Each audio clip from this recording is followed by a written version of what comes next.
tsunami est une onde se propageant en mer. Elle est générée par un mouvement soudain d'une énorme quantité d'eau en raison la plupart du temps d'un glissement de terrain ou d'un séisme.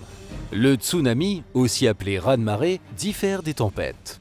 Ici, l'eau s'élève au-dessus de son niveau normal pendant plusieurs minutes ou dizaines de minutes, formant des courants tourbillonnants et rapides pouvant pénétrer loin dans les terres et provoquer des dommages considérables.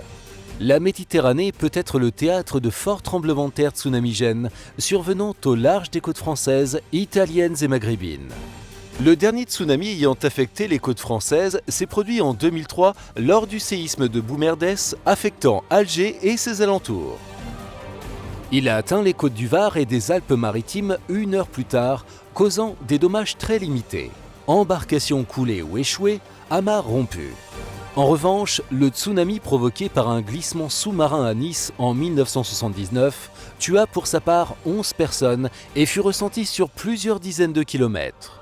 En 1887, un séisme en mer Ligure provoqua une montée du niveau de la mer de 2 mètres sur la Côte d'Azur. Et ce, environ 20 minutes après la secousse. Et la liste ne s'arrête pas là. Il ne fait aucun doute que ce type d'événement affectant l'arc méditerranéen se répétera. Alors, que faire face à cette éventualité ? Soyons prêts à réagir rapidement. Afin de connaître les zones susceptibles d'être submergées sur ma commune et les autres communes que j'ai l'habitude de fréquenter, je me renseigne en mairie. Si un tsunami survient, il conviendra de rejoindre plus vite un point haut en s'éloignant du bord de mer. Il me faut donc repérer les cheminements d'évacuation les plus pertinents en évitant à tout prix l'usage de véhicules ou d'ascenseurs. Si je suis en mer, je me dirige vers le large. Si je peux, je prends le kit d'urgence préparé à l'avance. L'alerte peut me parvenir par le biais des sirènes, haut-parleurs ou de messages téléphoniques, mais je ne l'attends pas et je réagis rapidement si je perçois un ou plusieurs des signes précurseurs suivants.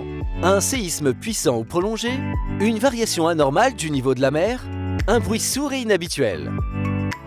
Une fois à l'abri, je m'informe en écoutant la radio et je ne retourne pas en zone basse avant qu'une consigne officielle ne soit donnée, car des vagues peuvent se succéder toutes les 10 à 30 minutes pendant plusieurs heures. Un conseil, pensez à la sécurité de vos proches, préparez votre kit d'urgence et votre plan familial de mise en sûreté.